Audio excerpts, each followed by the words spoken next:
There are the stories about the wheel turning and the hero staying in the right place. But the plot is important. The plot is the queen. Thank you, Andrzej. We very much look forward to hearing a little more about that, about your ideas a little later, so thank you. Second with us this evening we have Ofir Touché Gafla, who hails from Israel, where he currently teaches creative writing at the Sam Spiegel Institute of Television and Cinema in Jerusalem.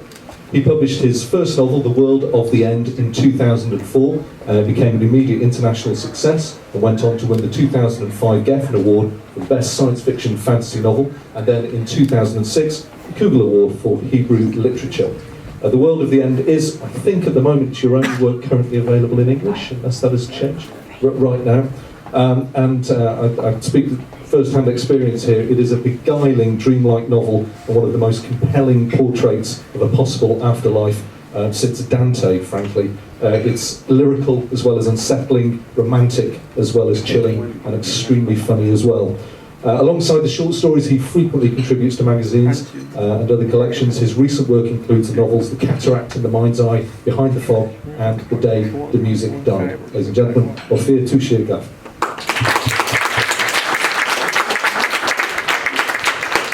And completing our panel this evening, Han Song hails from Chongqing. He is a journalist and he is perhaps China's foremost writer of science fiction working today, as seen in the fact that he is the 6 times winner of the Galaxy Award for Fiction.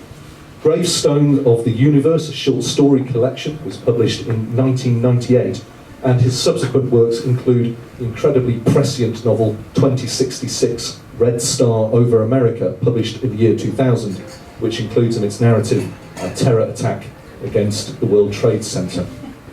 Ladies and gentlemen, Han Song.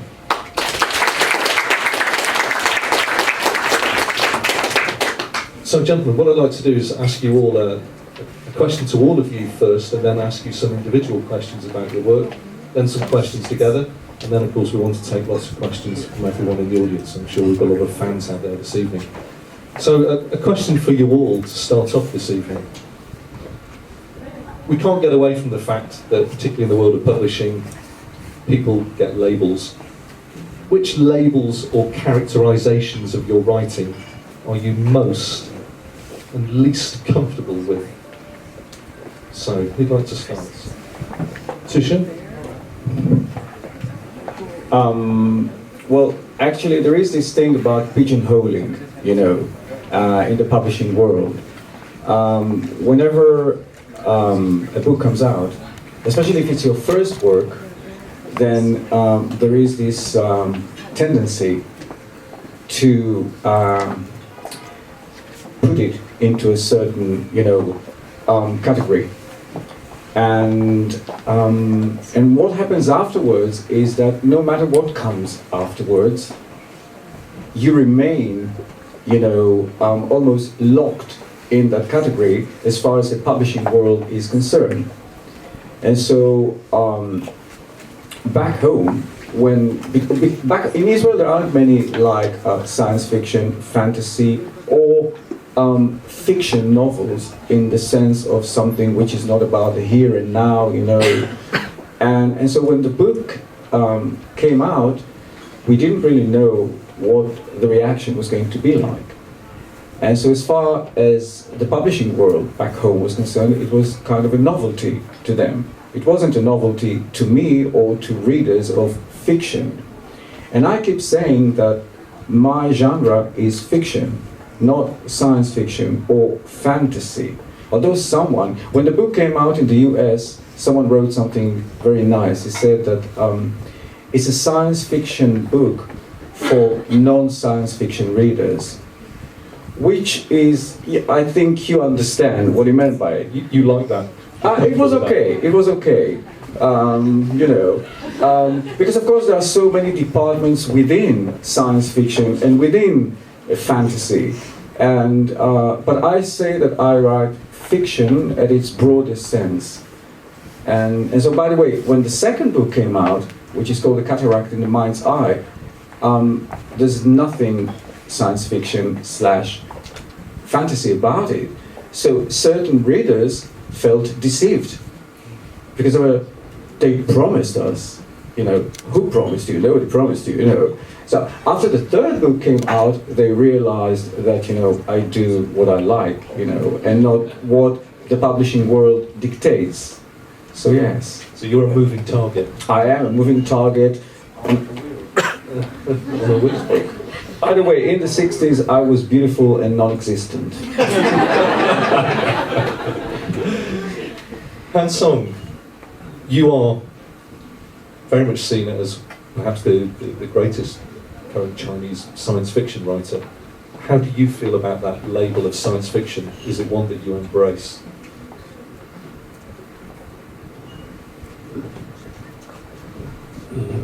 Label for science fiction, yeah, it depends on what kind of people look at it, I think. Because the government officials, they say, we don't know what you are writing about. You're writing future?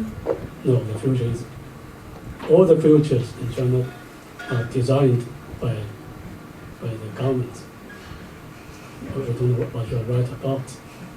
And the readers always, they say, science fiction in China just children's literature. Yeah, just for children's, not a serious one. So they say, we don't know what you are writing about. Some people say, so after reading my book, they say you write something that's really, very, very dark.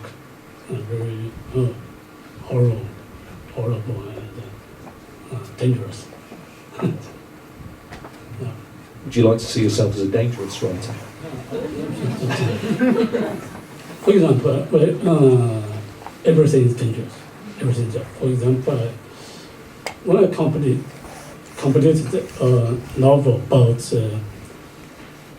Beijing and extra aliens from outer space, from other planets, they landed in Beijing, and the book sent to the publisher. The publisher, and the one official told me, this book is very dangerous. How can you say aliens land in Beijing? Where is the Communist Party? Thank you. So the book was refused to be published. On that basis. Thank you. I look forward to exploring that more with you, and I'm sure there'll be a lot of questions from our audience later. Andrzej, what about you? You're probably the writer here who is most classified within a very particular genre, and your books are marketed in a very particular way. How do you feel about the labels? When I started writing, fantasy was considered something stupid, for stupid children who believe in dragons, elves and dwarfs. Or, according to the cover, on the cover was always depicted some lady in the state of being nude. So it was for older children who already know how to masturbate. And then for the older people who cannot cope with the reality, the outcasts, the cretins, the idiots who cannot live in the real world, so they must divulge in the fantasy world with hipster. It was like this. So it was very hard for me to fight with this opinion. Really, believe me, very, very hard. It took a lot of time to do what I've done. So simple. So my debut, my first novel, short story, got a third prize in the literary competition. Not because it was so bad that it was worse than the first and the second one, no, because it was fantasy. It was like this. But it took some time, and right now it's we can live with it. But then there were the translations, and here the problem was even huger. Because when I approached Anglo-Saxon publishers, they told me, we would like, when the Hottentots write about the zebras and the Eskimos about the penguins. But you are Polish, write about Lech Walesa and fuck off. Look like this. Yeah, that's a very English attitude.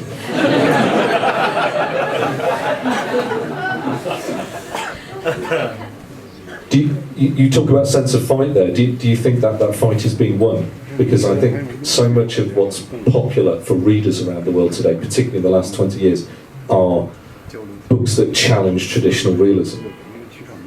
Are you winning the fight?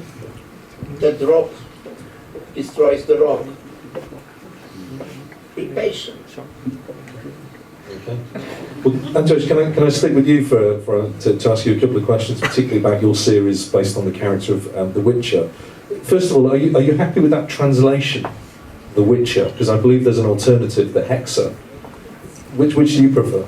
Well, I suggested The Hexer to the translator, I myself, because it is deeply rooted in the, let's say, legendary background. I like The Hexer. The Hexer is the guy who uses hexes. Yeah. Hex is a magical sign, either made by just by the hand, or using, for example, branches. But they have chosen The Witcher, maybe not so bad, because in Polish language, Wiedźmin was a neologism. It is a word that I have invented. I have all the rights to Wiedźmin, the same as Tolkien had the rights for Hobbit. Absolutely the same. And some translators just tried to invent a neologism in their own language, but not in English, because in English the Witcher exists in dictionaries. It's just a male of the witch. So, but you know, I cannot fight such thing, because nobody asked the author to correct the translation. Nobody. It is practically non-existent. If that's the same experience in the Japanese had as well. You know, the relation is, who's the one?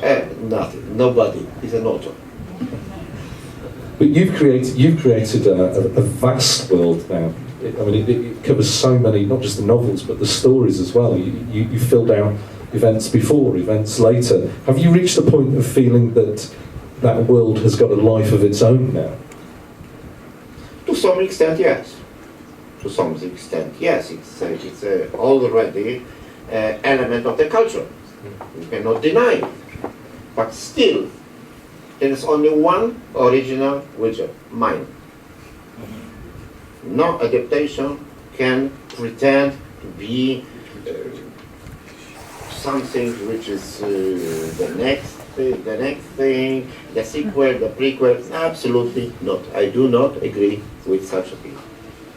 But fantasy and science fiction audiences often are much more invested in what they read and want to take control and create adventures for those characters. Are you happy with that? Fans are entitled to anything because they are fans. So if a fan wanted to write their own and publish their own version of a story set in the continent, you'd be okay with that? No, if he pays me my money. That's fair enough. Yes, that's fair enough. In your books, in successive chapters, the monsters frankly, they get worse and worse and worse. They're more terrifying as each chapter goes by. But are the worst monsters in your books the human beings? You know, the reader is sitting by the heating device. It is very, very comfortable. Drinks beer or something even stronger, or milk, maybe. And he's reading about the monster. The monster has 11 fangs and 12 claws. And he's sitting by this heating device and said, well, good, so how? And the next page, the other motor arrives. Has 2 heads, 20 fangs, and 22 claws. I think I knew that one. Even more horrible. And the reader is still by the heating device and drinking beer and says, "Ah, good, so good." So you cannot cope with something like this. How to scare the reader? Tell me how to do it. You know, after reading the book by Stephen King, Pet Sematary, I suppose it was in the 70s, maybe 80s. After finishing this book, I was afraid to turn off the light. So, how do you scare the reader? This way. Which way? Pet Cemetery by Stephen King. I think copies may be available afterwards. Most terrifying book I read in my life. Really? Yeah, really. Okay, maybe that's something we should return to.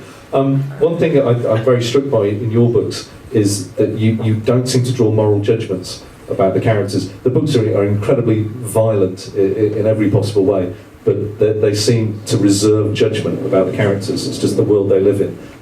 Do you write amoral books? No, I'm not judge. I'm not preaching. I leave it to the reader. The reader must decide. I'm not a preacher. I do not attempt to teach anybody how to live, how to behave. No, absolutely. But you draw on a great deal of European folk tales and fairy tales, which often seem to have some kind of instructional element. But you seem to very much want to wrench that away from those tales so they stop telling people how to live. Is that fair enough? Well, I consider the fairy tales as some censored version ad usum Delphini, which really happened and really was not so beautiful as in the fairy tale, because the fairy tale is censored. It is really a preaching. Be like this, be a good shoemaker's apprentice, be a good orphan, you will become a prince or a king. It's fucking untrue. No shoemaker will ever become a prince. Never. It's impossible. But in fairy tales, yes, of course. It's a moral thing. Be good, be moral. Don't kick your mother in the ass, because it's not good. If you kick your mother in the ass, you will never become a prince. It's good advice. And the fact that nobody has left, I think, means we don't have any shoemakers in the audience this evening, which is good to hear. Thank you. I'd like to turn this point to Ofir, Touché, Gafla, to ask you about your book, The World of the End, which I love deeply.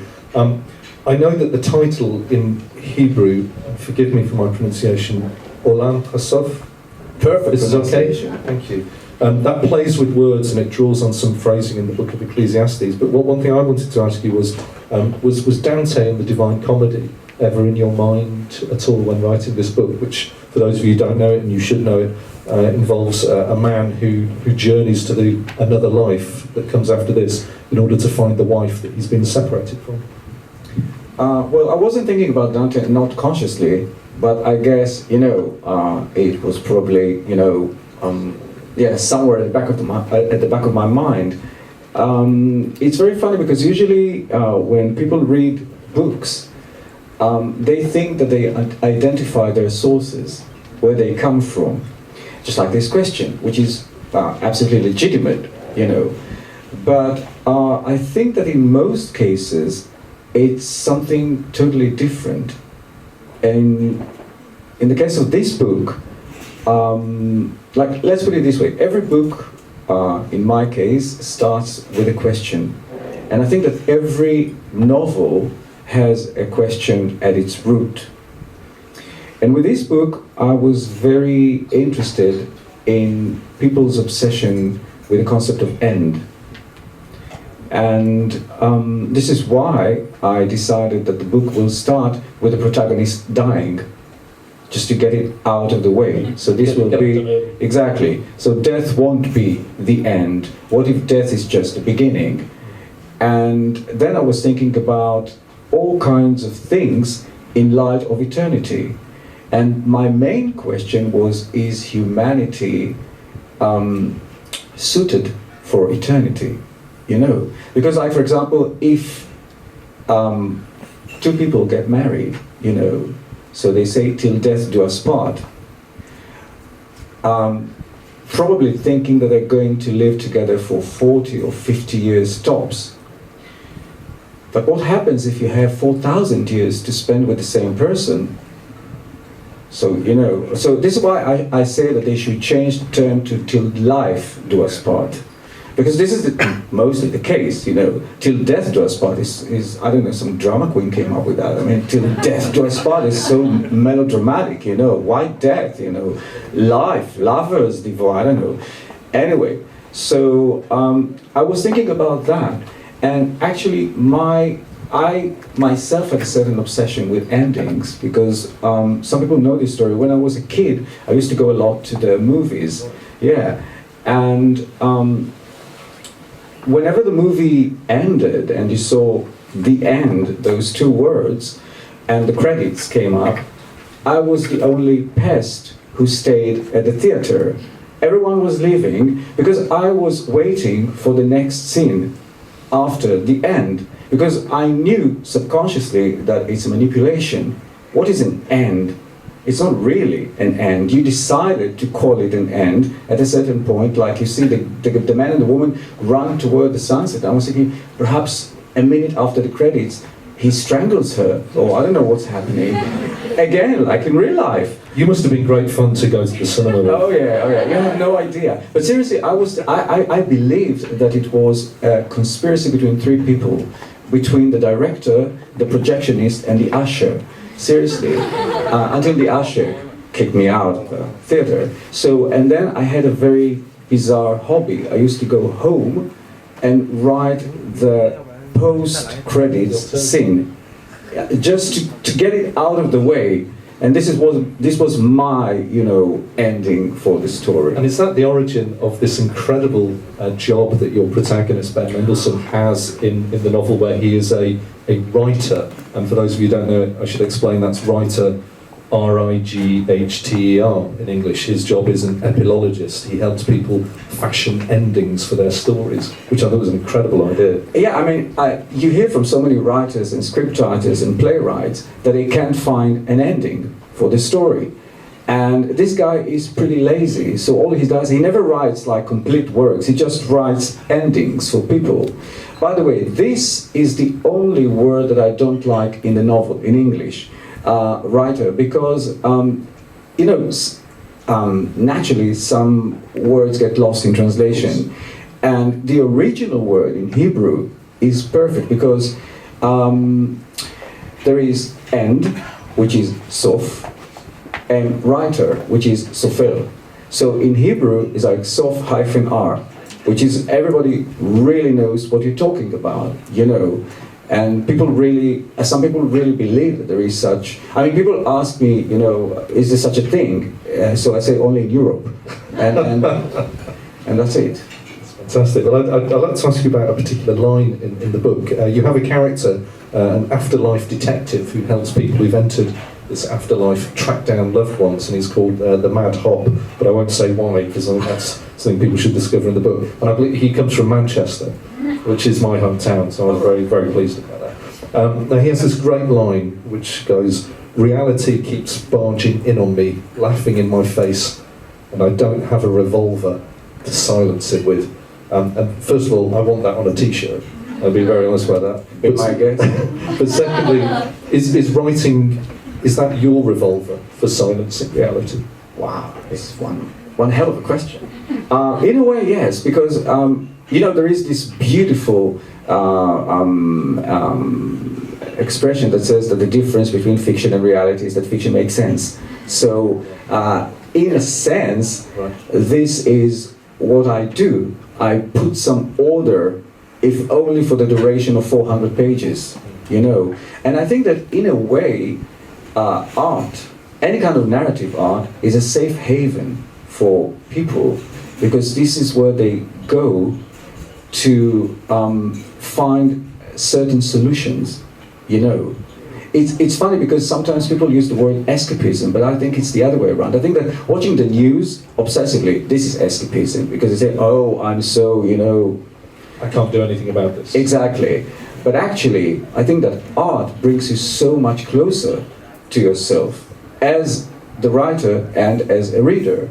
You know, this is why people who are genuine lovers of literature, you know, you can see what happens to them when they delve into someone else's words. And I actually think that you're only happy when you forget that you exist. And I don't mean to sound too morose or anything, but it's like when you read, it's like there's nothing but this universe and you. I think there's a line usually attributed to the philosopher Roger Scruton that might be important to you, that the consolation of imaginary things is not imaginary consolation. Is that something you stand by? I stand by it, and actually I quote it in my second novel. Yeah, in my non-sci-fi / non-fantasy novel. I'm just making things clear. Which is enjoyed by shoemakers and people shoemakers of many professions. Yeah, totally. Absolutely. Was the writing of that book an act of consolation for you in any way? Well, consolation for me is when I finish writing a novel. I mean, some writers say that, oh, I really didn't want to part with my characters and my stories. If I could, I'd run naked down the street saying, you know, freedom, singing freedom when it's over. Because you always experience that thing, because it's like writing a novel takes a while. Usually, to me, it takes between 18 months and 2 years. And, you know, there's always a breaking point when you work. Usually, during the breaking point, the next novel is being born. And I always say that, you know, in all my workshops, that I've always have this wish that I could drown all my characters on page 15 and get it over and done with, because they're like humps, you know, they just, you have to carry them for like 2 years, you know.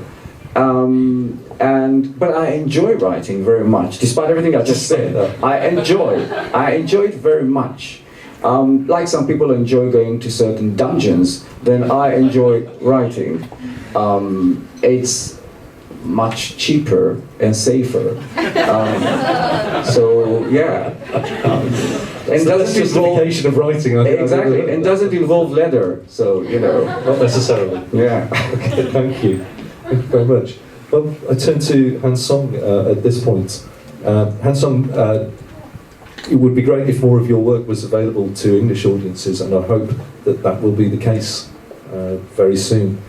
In your story, The Security Check, you wrote a line that rather knocked me over. One of the characters says, "Life is a security check, and no one passes." Is there hope in the worlds that you create in your writing?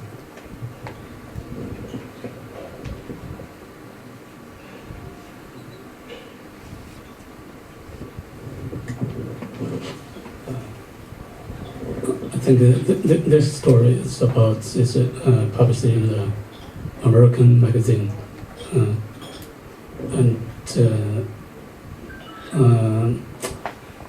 okay, this story I wrote about everybody goes through subway and go through security check every day, and this happened not in China, but in the United States.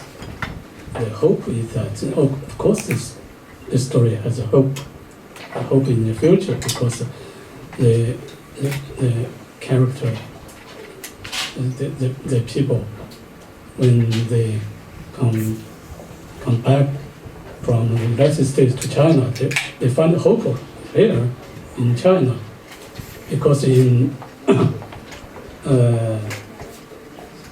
China there is no security check in the future, and actually the whole universe has become a very big machine to check everything, and China is trying to help the world to get out of the machine. So I think that's it. Maybe it's a hope. I don't know. Thank you. How important is your background as a journalist who has written extensively about science, technology and society? Is that a big part of why you write the kind of fiction you write?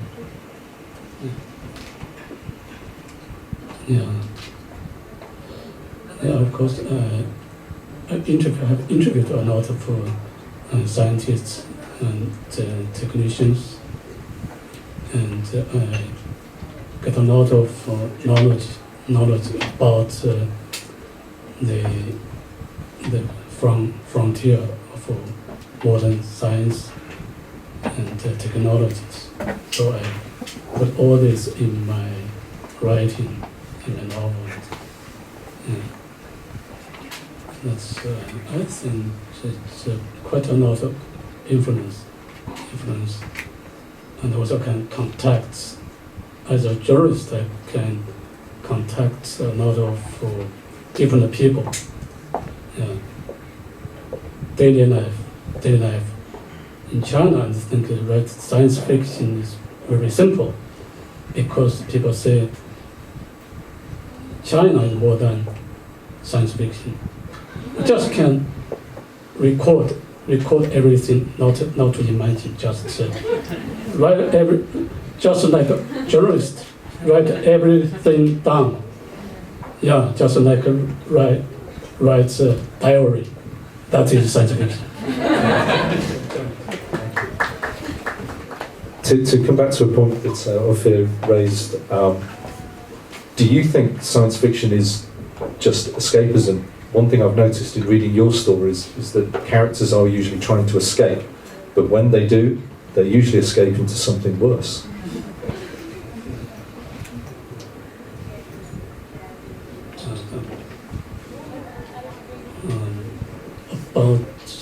In China, about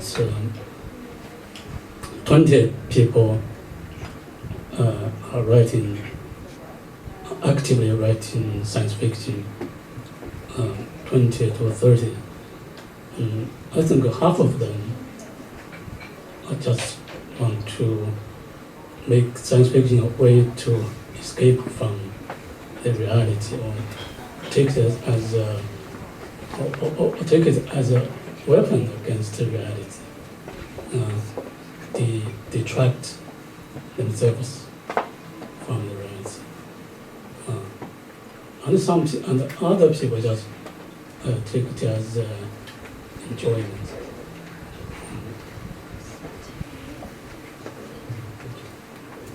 Gentlemen, I could put a question to all of you and to answer in your own time. The title for this panel this evening is Creating Worlds. How fair is it to say that when writers of, call it what you will, science fiction, fantasy, speculative fiction, allegorical writing, whatever you call it, how fair is it to say that when they create worlds, actually they're always creating one specific type of world? They're always creating a vision of hell. Is that fair? Goes first. What's that? Okay, that's with me. Yeah. Age before beauty. So, ladies and gentlemen, science fiction and fantasy cannot exist without the idea.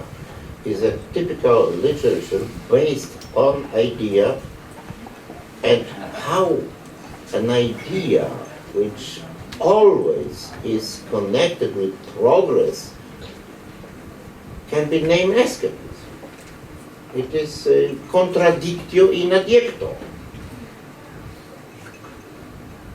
Thank you. Well, I think that even as a concept, hell is much more interesting than heaven.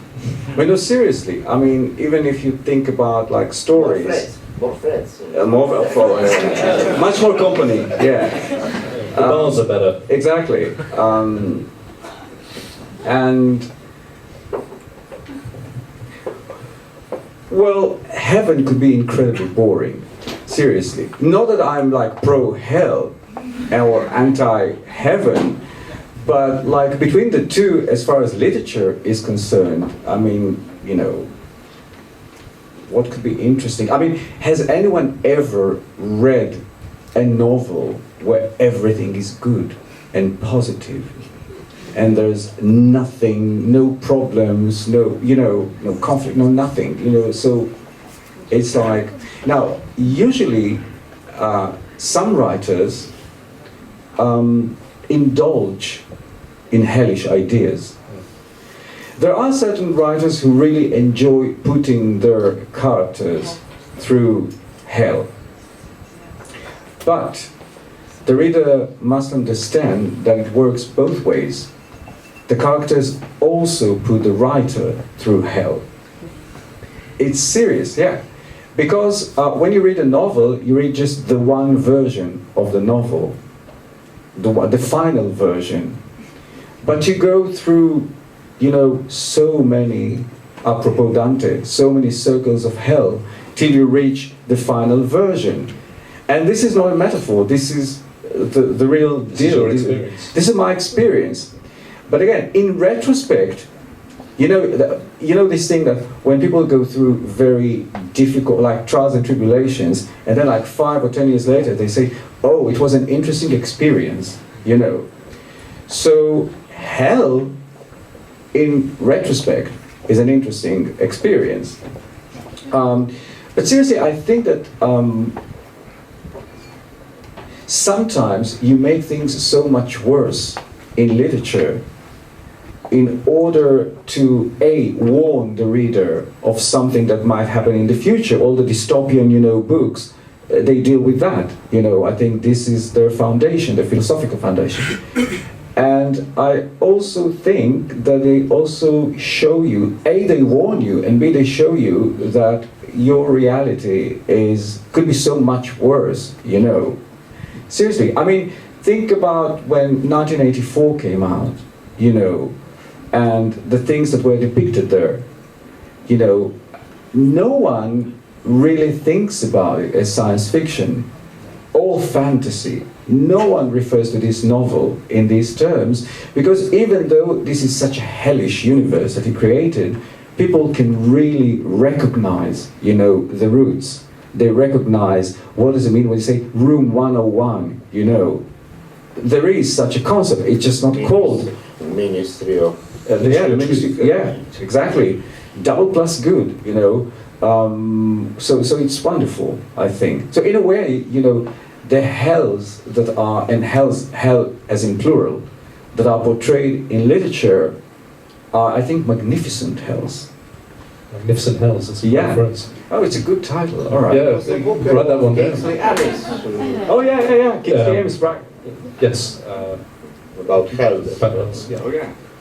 And so, are writers always, in the end, creating a hell? No, science fiction is different from fantasy. Science fiction writers, they usually do not create heaven or hell. As I know, this gentleman creates a real heaven, another one. No, but it's not heaven nor hell, it's another world. End of heaven, end of heaven. Yeah. Yeah, maybe this gentleman creates hell, monsters. And science fiction writers, they just create another world. Not heaven, not hell. They just want to move people to this new world. But that is not their goal. The goal is that after they create this world, they finally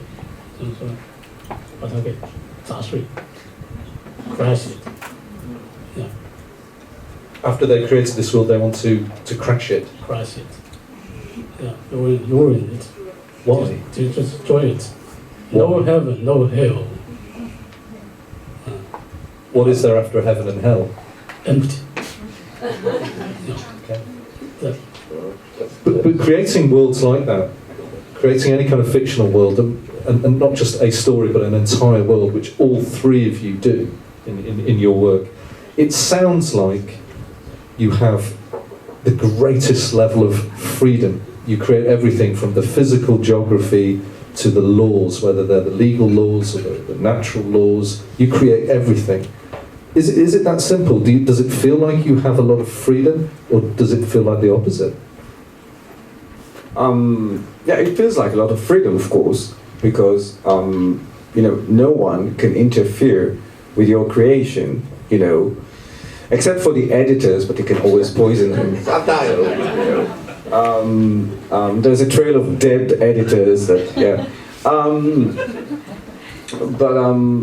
I think it affords you so much liberty. In a way, I think that sometimes you correct or fix the world without being judgmental, through the creation of other worlds. Because in a way, when you think about it, every person in this room right now is a world unto itself, which is somewhat inhibited by the external world, So I find it exhilarating that I have the permission to create a certain world and ask the reader to enter it, and take whatever they can from it, and perhaps it'll change even a fraction of their world, And this is what we do all the time, I think. It's like a very strange interaction between worlds. And I think this is why communication is so complicated. Because you have to communicate or convey an entire universe, even in a simple conversation, which is almost insane, What about you, Andrzej? Your world, you've created something that's got its own internal history. Do you feel sometimes I agree. you can't change it now? That's very happy. Makes one happy to create something that you've imagined, and nobody can interfere with your vision. You are so free, like an angel flying, something like this. But for me, it means something completely different. For me, the plot is the most important. So I create the plot first, and then make a universe which just makes the plot more probable, let's say, because that's the way that the fantasy is done. The fantasy takes something which is completely impossible and makes it probable. Not possible, probable. And it's sufficient. The readers like it. I think it's what a lot of readers do love in your work, is that sense of an internally consistent world. They know its rules, they know its laws. Of course it must be, but first comes the plot. The plot. And then the background, everything that helps the plot to be more realistic. Thank you. And Son, what about you? Is the creation of a world a form of freedom? No, not so free. Not so free. I have to take a lot of things into considerations. First of all, when I write novel or short story, first science fiction, you have to take consideration of science and technology. That's really spatiality. Very difficult. You must have a lot of knowledge about that, and then you have take consideration of political elements, religious elements, and a lot of other things that you cannot write under these circumstances. And then you have to worry about whether this story can or cannot be published. And then after it was published, and you are worried about whether it can be translated or somewhat like that. After it was translated to the foreign country, and even won the award, and won the medal, the cup, the medal was shipped back to this country, and it was confiscated by the Taiwan customers. Yeah, that's really that already happened. One of my friends, Liu Cixin, wrote a very popular novel, The Three Body Problems. That novel won Hugo Reward in the United States. The medal, when the medal was shipped back to China, it was confiscated by the customers. Maybe they don't know what it is. Maybe something from some country like Syria, IS. No. So finally the writer took a lot of time to get this with back. Not so free. Certainly over the last 20 years, even modestly budgeted television programs and films have been able to present very convincing versions of imaginary worlds. And the most expensive television shows and films around the world, things like Game of Thrones, that they provide an utterly immersive experience for viewers. At the same time, we've seen computer games transformed so that players can interact with each other 24/7 around the world inside virtually endless landscapes. Those kinds of developments, have they made things harder or easier for writers of fiction, particularly non-realist types of fiction? I think being a writer in the 21st century, or even the close of the 20th century, you cannot ignore cinema or TV. It's like being a writer 60 years ago is very different to being a writer today because of the imagery engraved on the reader's / viewers' psyche. Especially Exactly. And I think that they work very well together. I don't think that they clash. I think that both worlds have to benefit a lot from each other.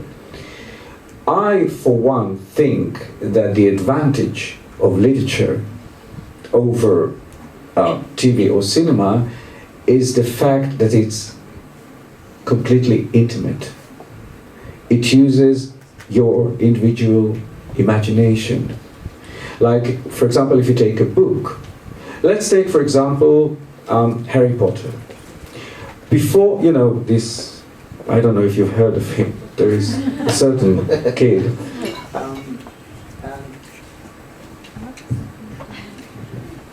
Oh, all right. Well, this was magical interference. Yeah, Voldemort just. The one could not be named. Yeah. So the thing about it is, like, when people read the first book or the second book, they had a certain private image in their minds of Harry Potter and the rest of them.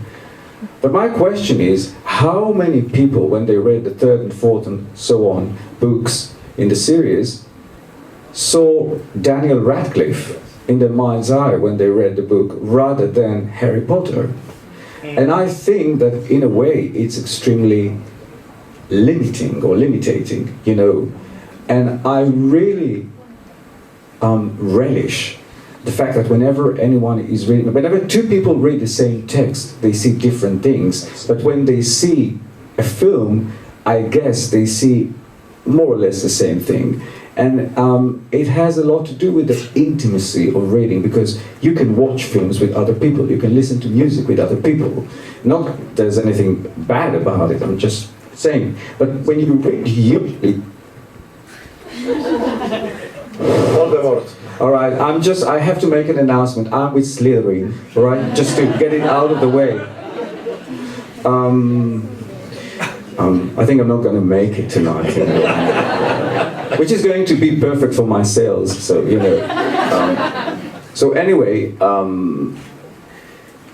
so I think that it has to do with the intimate experience of reading. I think it's wonderful that you have your imagination, and it really plays tricks on your mind, because so many readers, when I come across it all the time, they read the same book and they pay close attention to different details, and they actually invent details that are not in the book. It happens all the time. We all do that, because in a way there's something so interactive about reading. You read a certain text and then you remember it differently, just like in reality. You know, memory is the trickiest bastard alive, you know. Except for Voldemort, I'm just pushing my luck, you know. It's too late now, you've said it. Yeah, drop dead. So anyway, yeah, but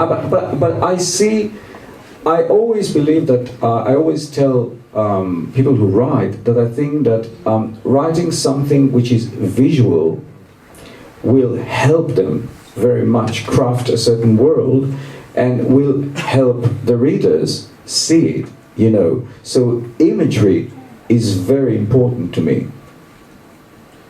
And I mean this in the best possible way. The World of the End reads to me like a virtually unfilmable novel, because the scale of it is so huge visually.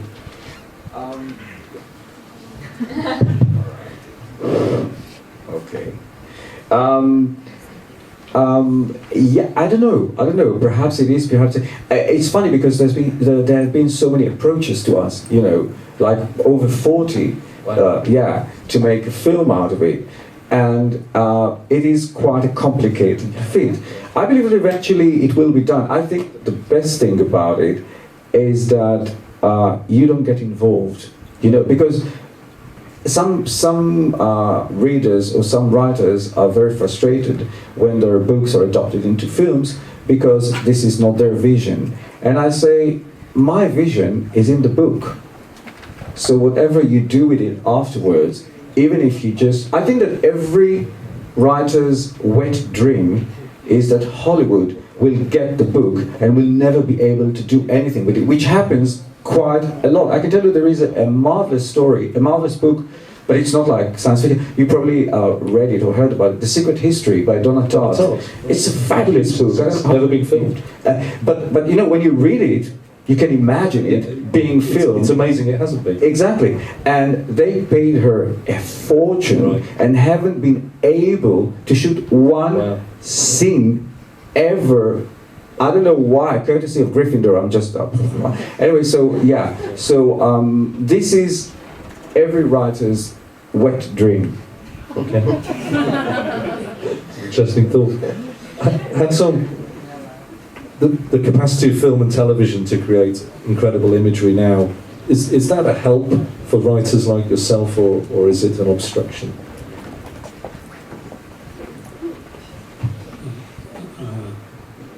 I think it's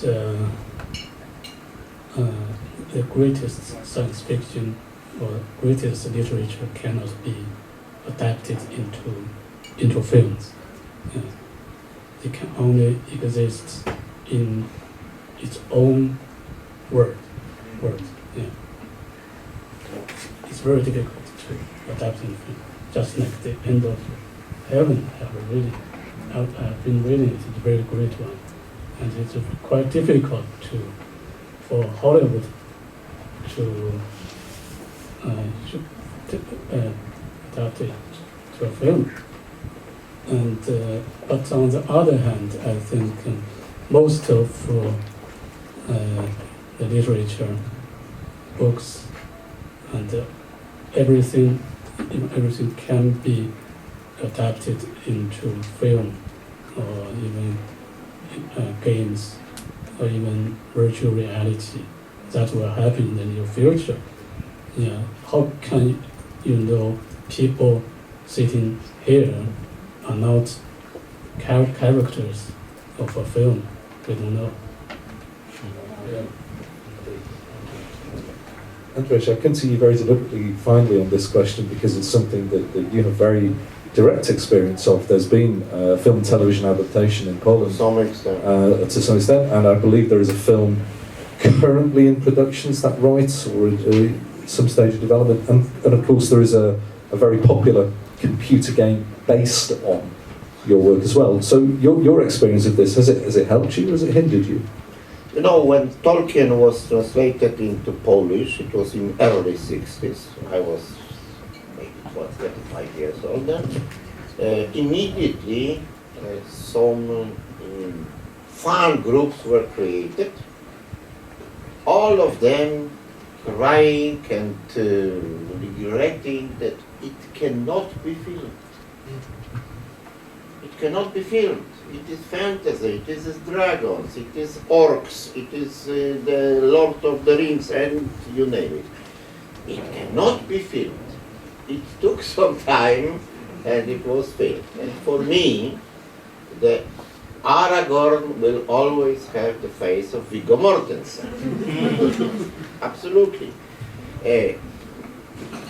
As an avid reader of Tolkien. But when I see my characters, my protagonists, my actions, my plot adapted, I cover my eyes and I say the same word that the Lord God said when he created the world, and on Sunday and on Monday looked at the world and said, this is my reaction also. Of course, you know, I'm a writer, I'm a creator, I'm a guy whose IQ is too high. So, I'm a philosopher also. So you can look at the adaptations of the literary works like something which is called the curve of Gauss. The mathematicians present will immediately know what is the curve of Gauss. Curve of Gauss resembles a big tit. Down there, by the curve of Gauss, there are adaptations which are much worse than the literary original. Then we go up the curve of Gauss, and on the top of the curve of Gauss, we have the adaptations which are only slightly worse than the original. But not Then good. we go through, then the novel, then the literary original. Then we go down, and at the lower, at the bottom point of the curve of Gauss, we have the literary adaptations which are much better than the originals. Can you give us an example of an adaptation that's better? The Shining by Stephen King, Okay, which is much worse than the film by Kubrick. Much worse. More? What about the adaptation that was made of The Witcher in Poland? Where would you put that on the curve? Let's put the curtain on it, please. Got it. So, gentlemen, one last question I'd like to put to you before I open to the floor. Last question is, if you could have a 2-week holiday inside a fictional universe someone else has created, where would you go, and do you think you would survive?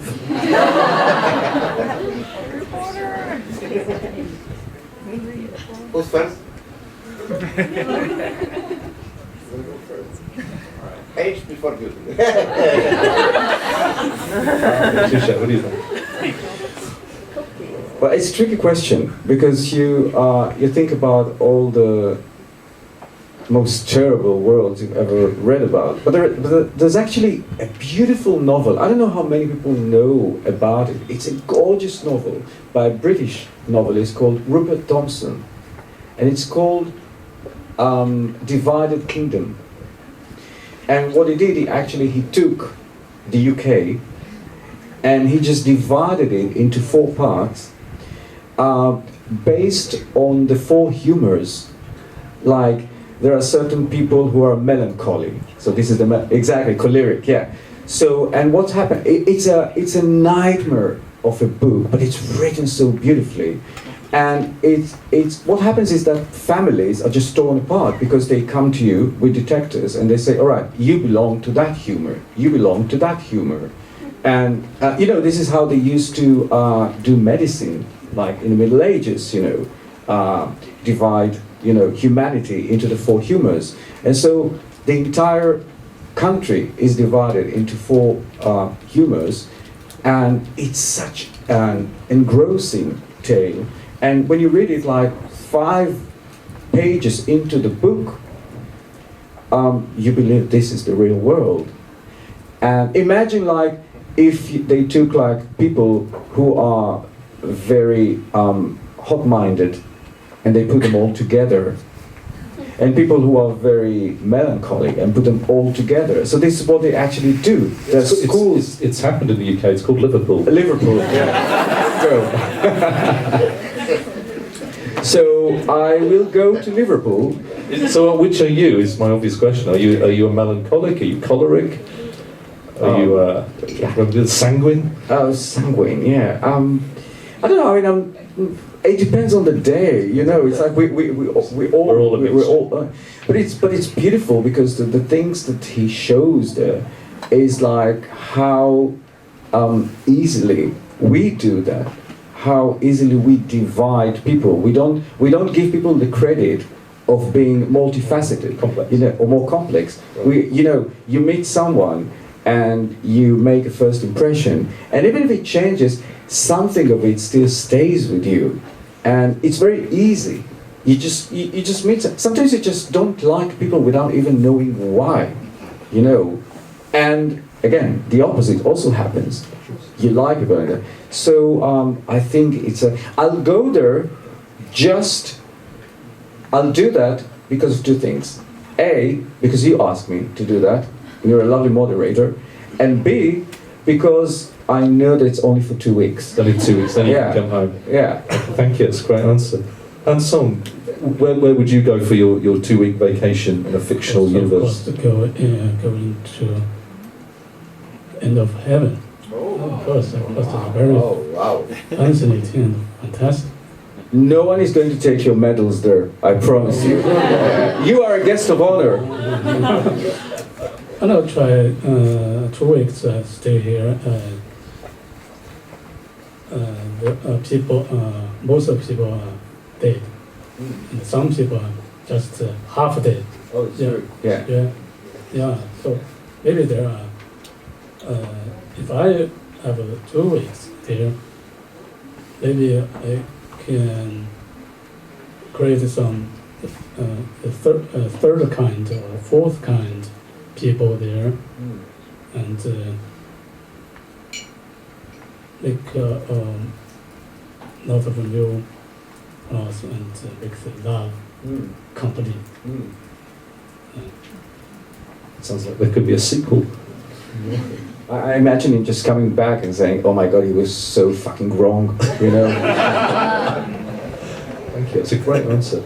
Andrzej, where would you be going? Which fictional universe for you for your 2 weeks vacation? I suppose Middle Earth. I'll be a seller of the falsified rings. Of the... You'd be a seller of the... Falsified rings.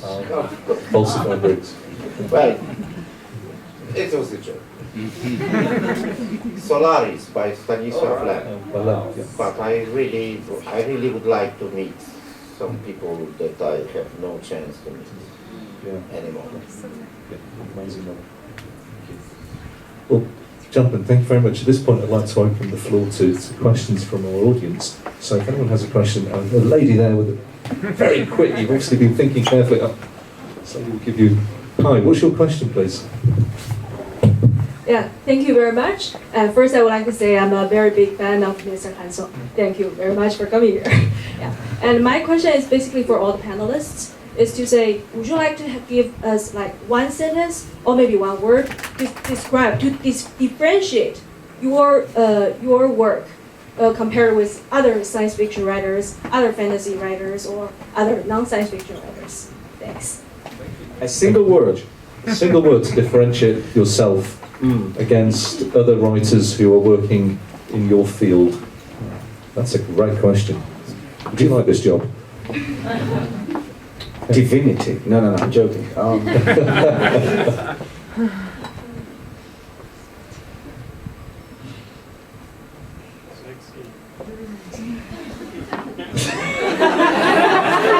Sorry, was that sexy? I think you have a fan out there.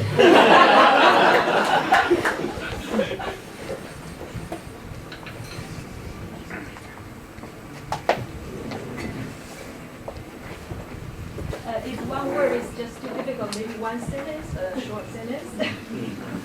Wow, she's one tough lady. Yeah, absolutely.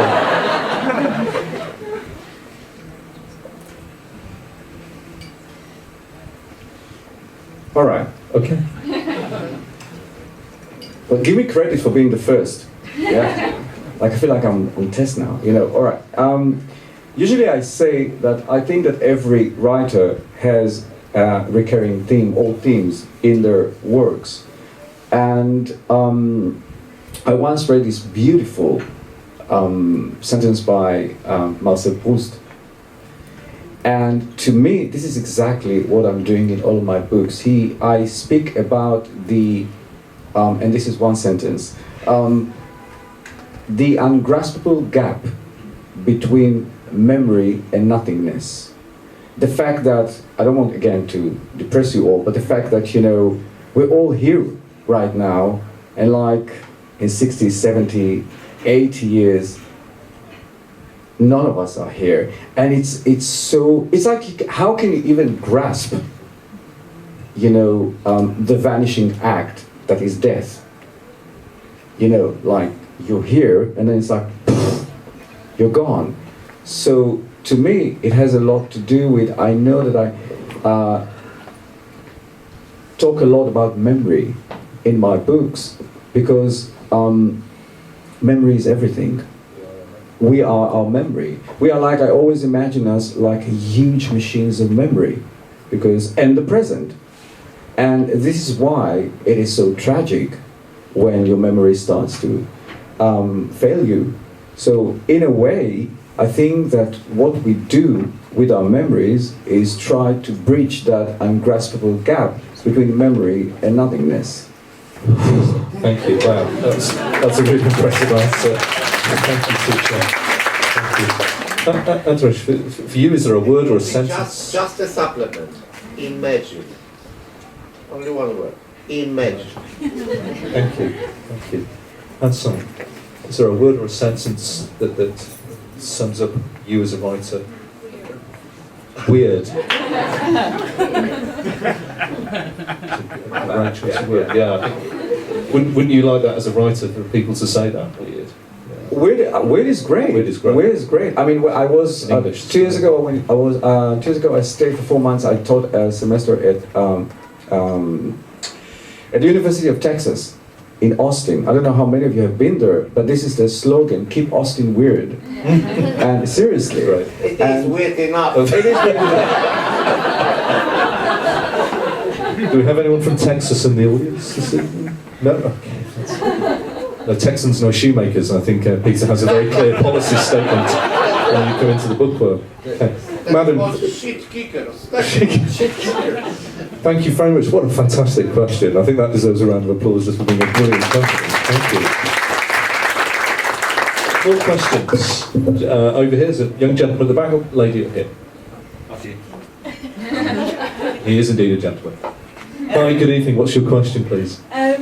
So this is just kind of a slightly half-baked theory I have, but as I've got 3 science fiction fantasy writers in front of me, I thought I might as well just ask you what you think.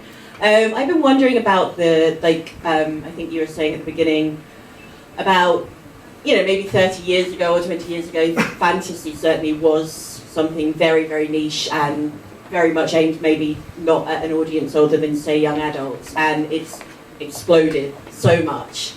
And I sort of wondered if it's something to do with allegorical fiction. I mean, I think less of a trajectory with science fiction, which maybe serious science fiction was always seen more as credible.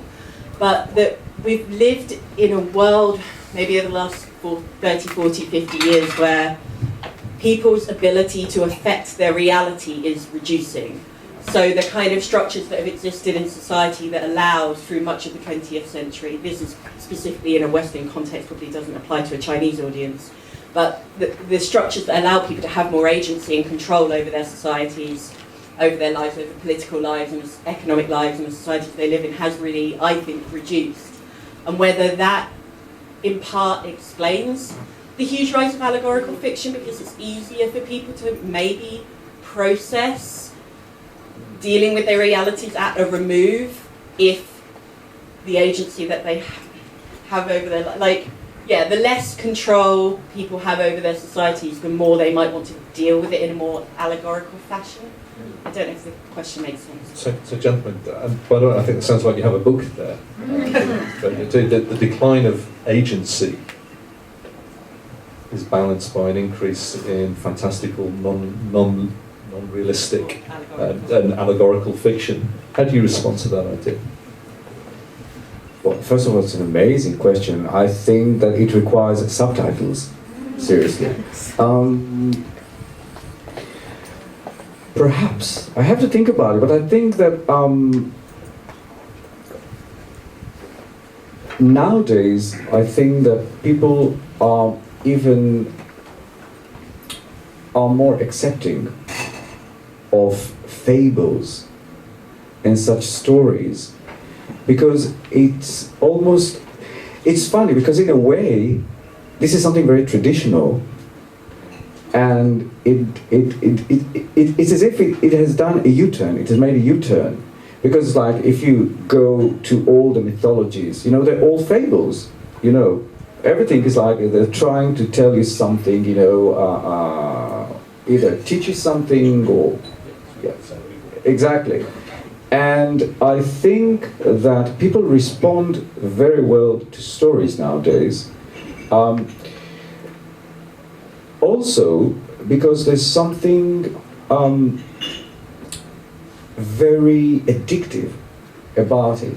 I think there's also a negative aspect. It's like when you think about TV. So with the revolution of the Netflix, TV and everything, like people are binging. I wish people were binging on books. No, seriously.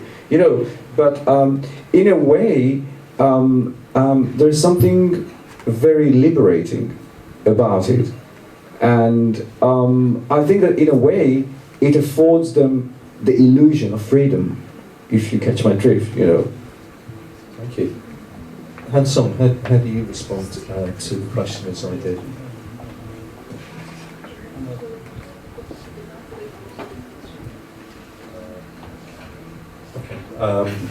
Yes, I'm trying to think of a way to explain it. Is science fiction and fantasy becoming more popular around the world as a result of people feeling they have less control over their lives and their circumstances? Is that a fair representation of your question? Thank you.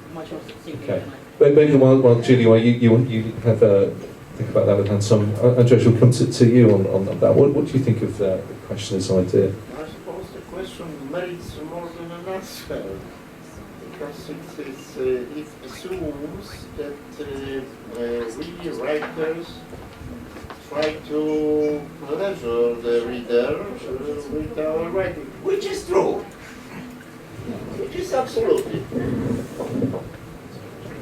But to assume that we do only that,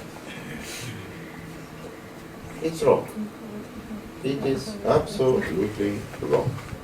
Because we do something for our own pleasure when writing. It makes us fun a lot. And if the reader can cope with our aim, the better. I mean, the rise of popularity on the part of the rise of response on the part of the audience rather than Or the other way around. yeah. What's up? How do you respond to that? Yeah, I think that's just because this world is becoming more and more uncertain and unpredictable.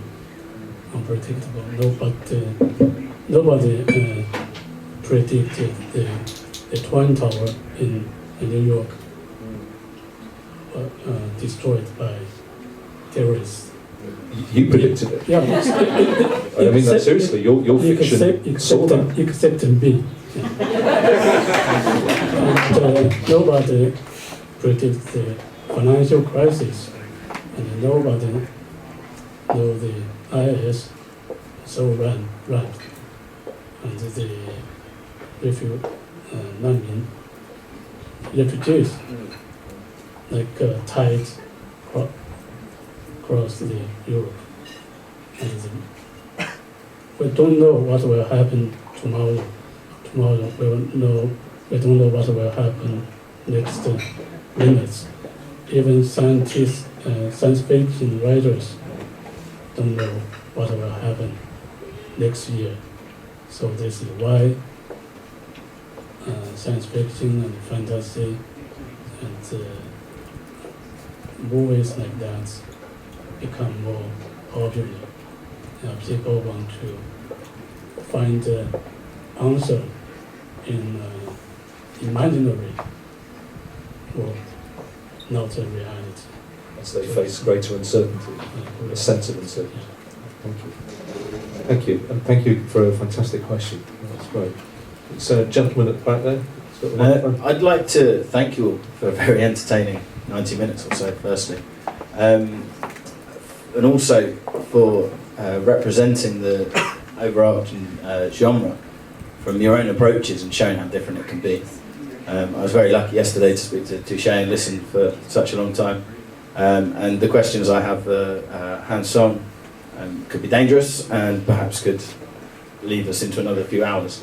So Andrzej, I'm intrigued, your clear love of Tolkien and understandable love, with the same way that the conversation went earlier with how the nature of a film turning into, a book novel turning into a film and a world being created by movies, how you truly feel about your world being created. You asked to shut the curtain earlier, but I'd quite like to reopen that if that's possible. Is that okay? So maybe it is much easier to judge somebody else's work filmed, made into the series than your own. Anyway, I told you, I was a great fan of Tolkien since the early 60s. And the movie fulfilled all my expectations. I cannot imagine something better.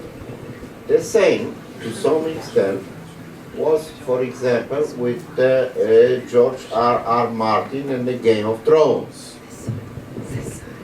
which is, of course, the series that you know, the Song of something and fire. So it also fulfills my expectations. I really like it. I like it very much. I don't like Jon Snow killed. Isn't he dead? But the rest is okay. So sometimes the adaptation just it fulfills all your wishes. It is like you imagine it. Viggo Mortensen is like Aragorn. No better Aragorn. Never be in my life. I cannot imagine somebody being better than Viggo Mortensen as Aragorn. Really. And the rest, sorry, I have seen adaptations of Stephen King, but even Stephen King played a role. It was shit. Let's be frank. I have seen adaptations of Terry Pratchett, which I consider like the best, one of the best, at top, at least 10, or even 5, or even 3. Science fiction and fantasy writers nowadays. I have seen the movies. Excuse me. I must again use a full 4-letter word.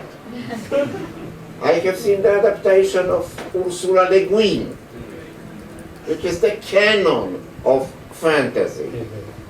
3 novels.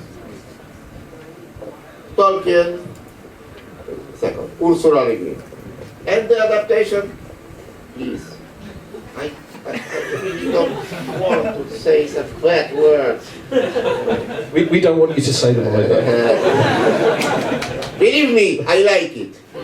It was shit. Is there any more you'd like on that question? Do you feel the same way about the adaptation of your book into the game? Yes.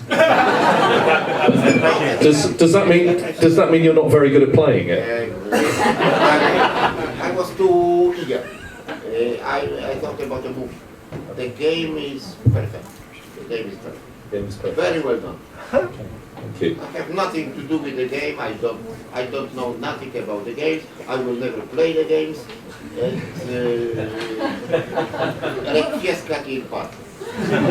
The dust will gather on your PlayStation. Jump at the front. Hello, sir. What's your question, please? I have a kind of 2 short questions, kind of change a little bit from the current kind of serious pace. One, maybe a little bit lighthearted is, or maybe really general. Of course, it's for the entire panel. So the first question is, what's your view about humanity and technology in the future? Do you have more of utopian or dystopian view about the future? And the second question is about language, since you've mentioned Tolkien. When you are creating a new world and you're creating a culture, and one of the best things to reflect, to represent culture is language. So have you ever tried creating a new language? Do you incorporate some of your own language, linguistic elements into that, or do you try to make some new languages which are completely creating some sense of alienation? Thank you, sir. So we've got 2 questions there, gentlemen, to consider. One is your own view about the relationship between our future and technology and how you see that, whether you have an optimistic view of that or a less optimistic view. And secondly, what for you is significant in terms of using language? How far will you go, perhaps in inventing your own kind of language? As we know, for example, Tolkien's work originated out of his work as a philologist. So take those in any order that you want, any of those you want to talk about. Hanson, could I start with you, particularly as I know that writing about technology is something you have great expertise in? In the future, humanity and technology is one thing, the same. No difference between them. And the second question, language. You shouldn't ask this question. You should ask a computer. New language will be invented by computer, not human being. Wow, so a new language will be invented by a computer once it's finished beating every Go player in the world. Yeah, that's fascinating. Thank you. Yeah. Andrzej, technology in the sense where we think about it now doesn't feature a lot in the world that you've created in The Witcher. But what is your view about where it's going? In the view of the speed of the progress which we observe right now, I surrender. I cannot imagine anything that which will be science fiction enough. You know, few years ago, one of the Polish science fiction writers invented a talking beer. Talking beer? Yes, talking beer. I will not name them because we will never rise the vipers on your chest. But he invented a talking beer. For example, don't drink me, you had enough. And I considered it a very, very progressive thought about the science fiction. But right now, I'm sure the Japanese are already producing it. There's already a talking bear out there. It's a brave new world. I'm absolutely sure the Japanese are already producing a Suntory beer talking. Beer that talks back. Touché, what about you? Either language or technology? All right, as for technology and humans, first of all about humans, they always say about kids, they say boys will be boys. So I say humans will be humans, for bad or for, But as far as technology is concerned, I think that we're at a crossroads now, because this is the time when you can tell that humanity is totally intoxicated with it, with technology. I could never imagine a time such as this. I mean, you enter a room and you see people sitting around a table and they're all just, thumbing whatever they're thumbing into the machine. And in a way, it almost feels as if humans desire to let go, in the sense that let technology take care of it.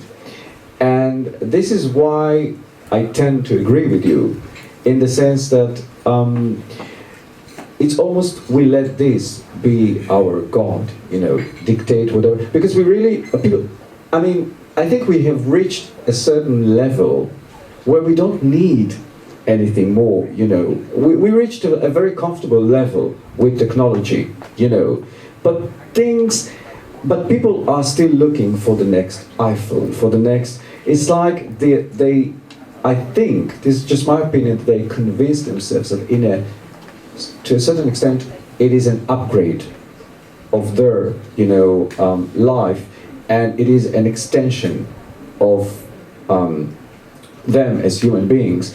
But you can tell that technology will get the upper hand, eventually. But this is one of the hallmarks of science fiction. If we go back to something like Frankenstein, it's about the humanity's relationship with the tools that it creates. Yeah, I agree. And I think that it is heading in that direction.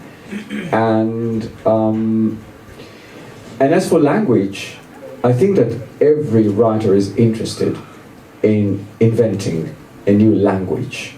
I mean, these are your tools, Like, you can write second-hand literature, so to speak, and you can come up with new expressions and new words and new meanings, and it is part of it. Like, for instance, apart from the plot, why was Clockwork Orange, so powerful? Because there was a language invented there. And I think that even again, going back to 1984, it is full, it's a new glossary, it's a new, and it is an integral part of the universe that it depicts, So in a way, it just goes to show or highlight language. And I think we do that all the time, by the way. We all have our own private vocabularies, It's almost like secret languages that we have. And you can tell in certain cliques or with certain friends that they have a certain jargon, that only they understand. So in a novel, it's like you try to bring the world, you try to teach the world some new, words, which is great. Because languages are fundamental human technology. Oh yeah, for sure. In some ways. Okay. I think we'll just try and take one more question before we wrap things up for this evening. I think there's a gentleman over there, unless I'm missing anyone behind me. Do you want to be conscious of that? The gentleman over here. What about the Use the microphone, sir. What about the idea that science fiction writing is historically redundant, in the sense that we're moving towards, you mentioned the Harry Potter series, where the author's almost inevitably been constructing her own plot because of her own postmodern construction placed on it by the films that were building her own work, almost to a place where it's impossible to see a genuinely creative future because it's so influenced by its own construction. And so we talk about the idea of language and the idea of artificial intelligence getting to a place where it's creating a world which is an inevitable product of the technology we're now living within. In other words, we're almost moving towards a future which is predicted based on our own experience and the tropes that we live in, which makes being genuinely creative in the way we say in H.G. Wells could be much more difficult to do. So is your art form outdated and impossible to see its future continuing? So has writing run out of road? Yeah. I think not. And I'll tell you why. This is something beautiful. Like, think about like 30 or 40 years ago, when people imagined 2000 or the beginning of the 21st century, they had a very different notion of what it actually is. They were talking about robots and flying cars and stuff, and Silver clouds. Exactly. Well, silver clouds, there are certain, substances that can generate them, but I'm not talking about those. But I think that in a way, our human inability to predict the future technologically is our advantages as writers.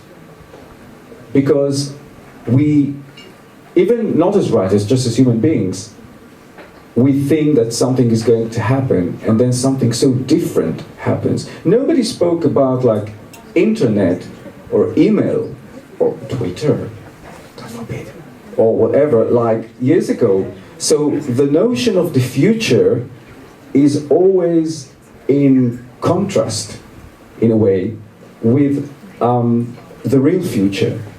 And I think that we're like thieves. We just we go into those nooks and crannies, of ignorance, and we make our own, futures. So, and ignorance is really bliss in our case.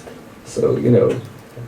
Andrzej, is there a future for in the movie Soylent Green, based on the novel Make Room, Make Room, there is an idea about the future. So everybody has at home a big machine, like a fridge, big like this, to play games. But the monitor is black and white. So in the future, but the idea was not the authors. The movie makers and the writer was not far enough to conceive color monitors, but he invented the machine to play games at home. Nearly. Yes, Yeah. nearly. So we are still behind. It's the progress is too quick. Right now, it's progressing so rapidly, so it is impossible to cope with it, or to be ahead of it, which is absolutely impossible.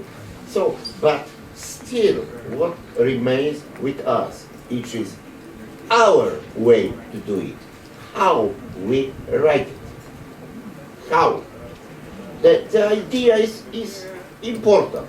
The prediction of what will happen is, of course, important. Let's say firm, really firm. But what it is most important is of the utmost importance is how we do it.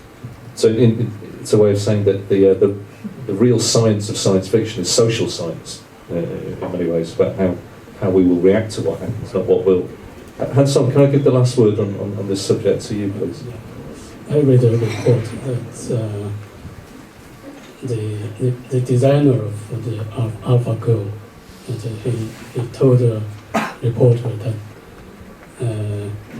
the company is designing a machine that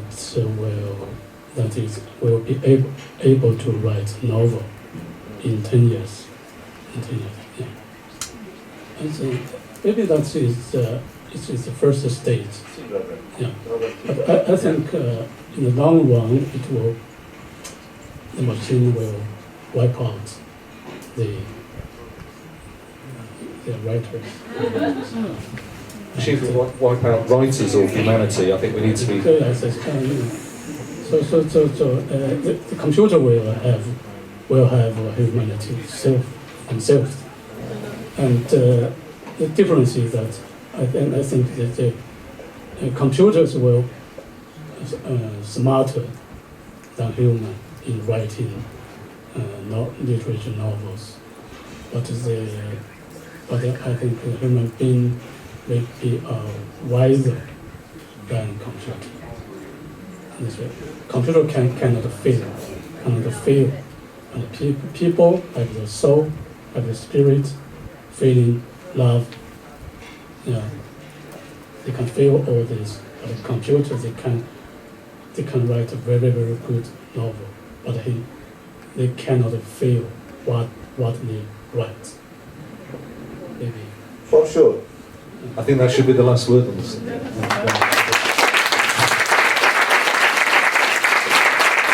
So, ladies and gentlemen, thank you very much for your time this evening. I hope you very much enjoyed the event. Next year at the Bookworm, I will be interviewing AlphaGo if he can find time in his schedule. It only remains for me this evening to ask you please to give your warm applause to our three writers this evening, Andrzej, Sapkowski, Ofir, Touché, Gafla and Hans Song. Thank you very much.